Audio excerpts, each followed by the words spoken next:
Number 6 in the ways to thrive in challenging times is network. Now, when we all think about networking, we think about, coffee and contacts, or, chamber meetings, or, there's BNI groups and things like that we can be involved in. But really, for me, networking is just about reconnecting or connecting with people who can help support our mission. So, networking has a goal to it. So when I was thinking about this, the first thing I wanted to talk about in terms of networking, before we get, I'm going to give you some things to do before, some things to do during, and some things you should do after networking. But a great philosopher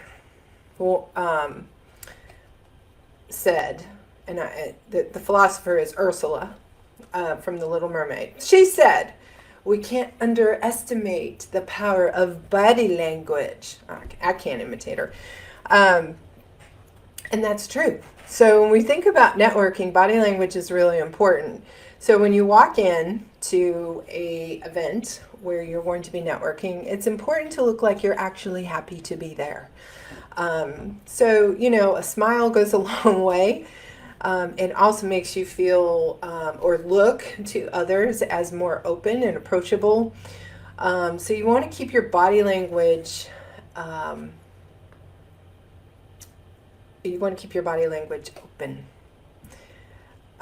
Let's see. You don't want to fill up your hands with food. Why? Because if you're going to give a business card to somebody, or if you're going to shake a hand, you don't want to be juggling a drink and food and all the things. So eat before you go, and don't be balancing a plate of something while you're there. Or, we've all done this, right? You put it in your mouth right as somebody asks you a question, and then you're like, with your mouth full of food. It's just, it's not a good look. So don't fill up with food. Keep your hands available. If you have a drink, hold it in your left hand.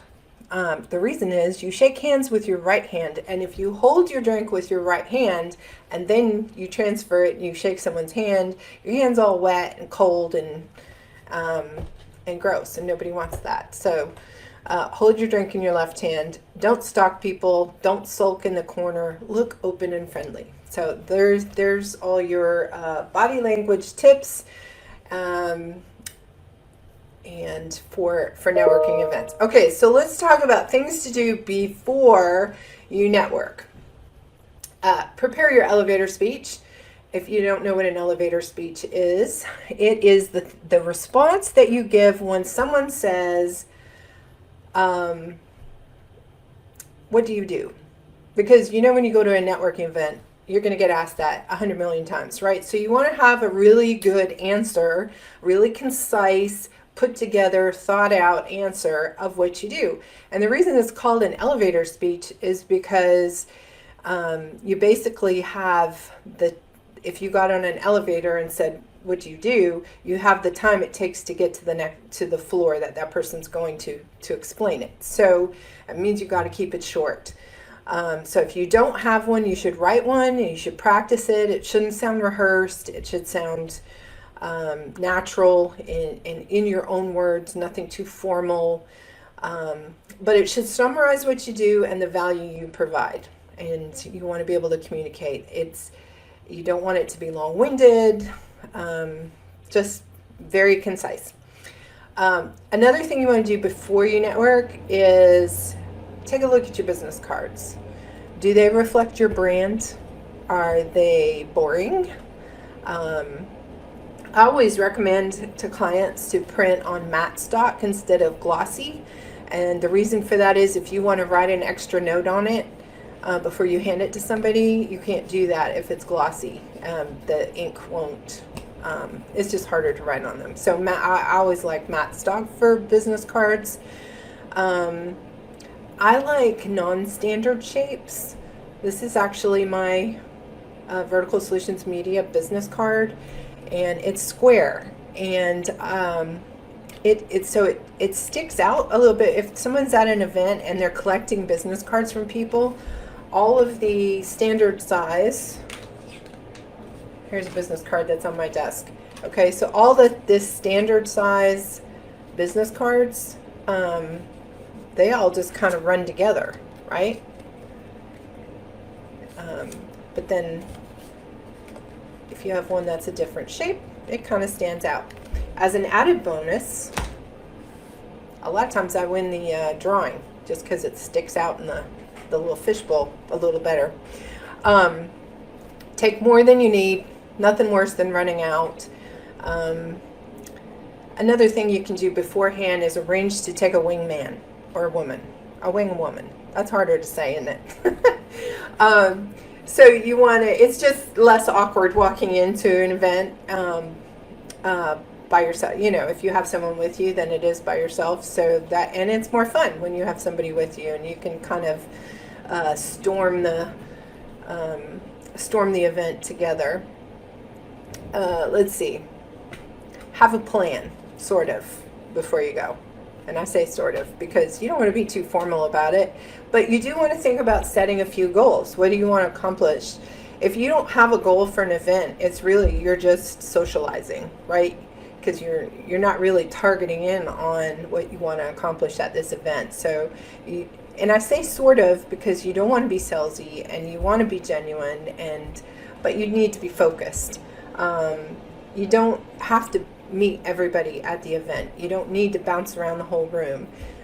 If you have a few goals set, then you can be more strategic about who you target and make sure that you actually get face time with those people that are going to further your mission. Okay, so let's talk about things to do while you're at the event. Before you walk in, run through a checklist in your mind. Are you smiling? Now, you do have to ask yourself that because sometimes you can get, especially if you're running late or whatever, you get this serious look on your face. You do want to walk into the event open and smiling like we talked about before. So just make sure that you're smiling. Remind yourself why you're there, what your goals are. Remind yourself who you want to meet and check your mindset. Are you in the right frame of mind for this event and what you're looking to accomplish? So shake off anything that might be inhibiting you before you walk in, so you can just make a good first impression. Focus on quality, not quantity. It's not about how many people you talk to. It's about talking to the right people. So make sure that you're focused on the people that you're there, that are good, are part of the goals that you have set for that meeting. One strong connection is far better than 5 weak ones, right?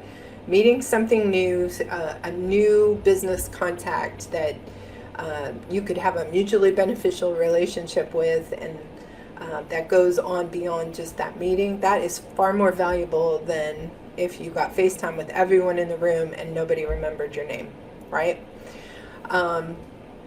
During networking, small talk is okay. Sometimes people feel like, it's too chit-chatty. They don't want to seem like they have no substance or whatever. But as humans, we need to warm up to people, right? And so you can't just jump in with some deep question about their childhood or something, and they're not going to respond to you very well. They just met you. So small talk's okay. It's kind of how we learn cues as to the person that we're talking to. We get cues off of small talk to determine, do I like this person? Are we similar minded? Those kinds of things. So small talk is important. Don't be afraid of small talk. Consider it the warm up to the main event. And if you get in there too quick, you can shut people down. So be okay with small talk. Have some go-to questions. That kind of helps too, where you don't, once you're past that small talk stage and you're, you've gotten to know someone a little bit, have some questions that kind of takes you beyond that surface level conversation. So maybe, what's the most interesting project that you've worked on lately? Or have you read a good book on leadership this year? I'm looking for the next book to read. And it can kind of, that seems like a simple question, but honestly, when they tell you, oh yeah, I just finished reading such and such book, and then, well, tell me what you loved about that book, and then that can kind of take you into a little bit more of a conversation, and really connect with that person.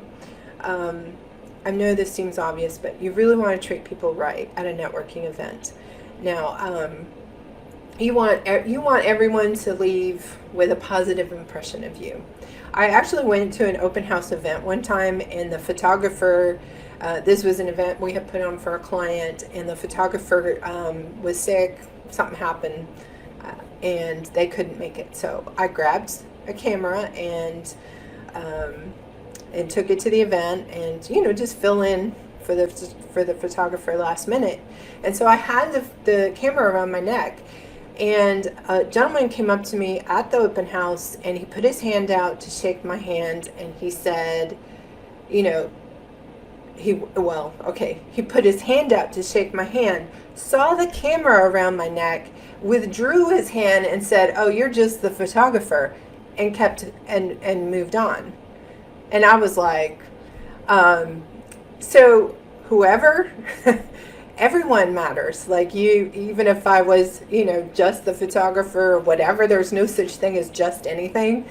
It doesn't pay to be rude to anybody. So, you want to leave a good impression on everyone. I know none of you would ever do anything like that, but I was just floored. Don't wear your ulterior motives around your neck either. That can come off as rude and abrasive to people, so if you look like you're just, you have your goals and you're so focused on your goals that you're discounting people left and right, that can leave the wrong impression. So we talked about before about elevator speech. People are going to ask what you do, and they're really not interested in your profession. Though that's the answer that a lot of people give. So it's really not, okay, if I say to you, what do you do? And you tell me you're a doctor, that really doesn't tell me what you do. It tells me what your title is or your profession, right? What I really want to know is, what do you do? Why does it matter? And so maybe what you would tell me is that you're a pediatric oncologist, and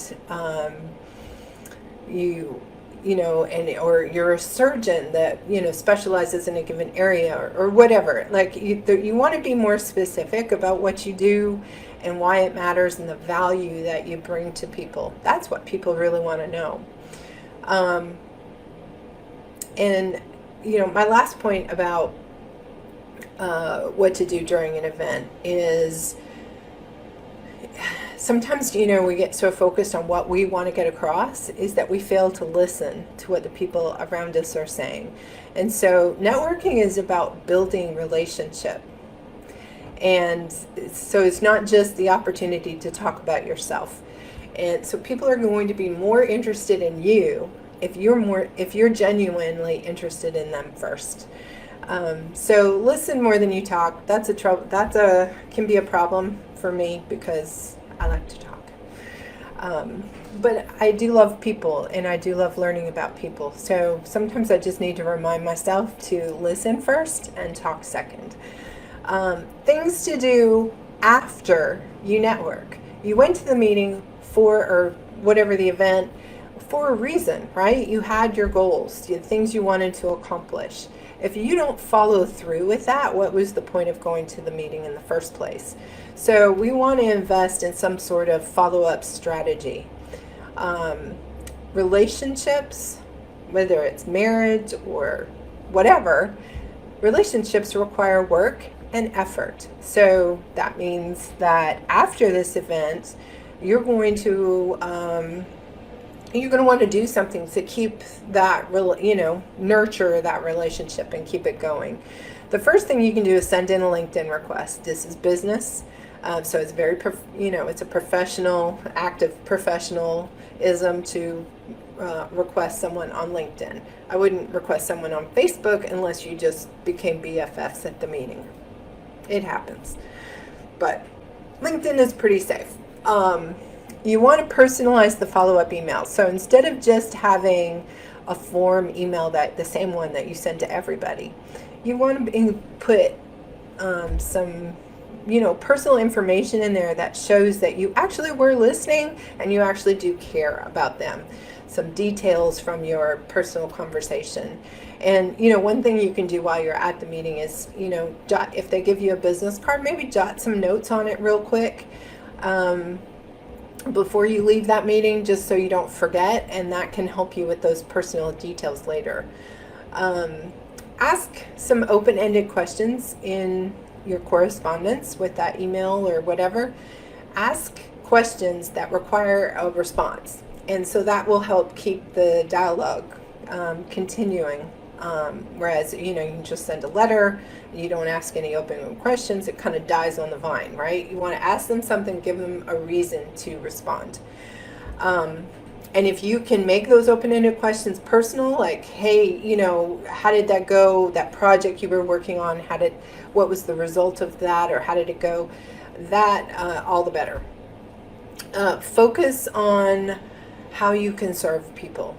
So if this is a person that you've determined can support your mission, figure out how you can support their mission and do it, and be that for them. Be the step up first to serve somebody. That's how a relationship is really formed, and where you can really make a strong connection with somebody that can last over time. Networking is a two-way street. It's not just about what you can get people to do for you. It's about what you can do for them. Find a way to be the first one to do something for them. And so that could be like you see an article that was kind of relevant to what they did, or a project they were working on. You could send them a link to the article and say, hey, I saw this article. I thought you might want to read it, given that it was, right on target with what we were talking about at the meeting. That would be huge, right? Because it showed that you saw something, you cared enough about them and their needs to send them something. So that's just a small way. There's many other ways. Maybe it's an introduction you could make for them that would help further their mission, support their mission. So invite them, let's say they talked about a problem that they had at the networking event. You wrote that down on a card, and maybe you send them an invite to coffee or lunch to, hey, I was thinking about that problem that you were telling me about, and I wondered if you want to grab lunch sometime and brainstorm some ideas. I've had a few ideas since the meeting I want to share with you. That would be another way that you could serve somebody by supporting their mission. And then put it on your calendar to schedule another check-in with that person. Set the stage for a continued relationship. So, number 6, networking.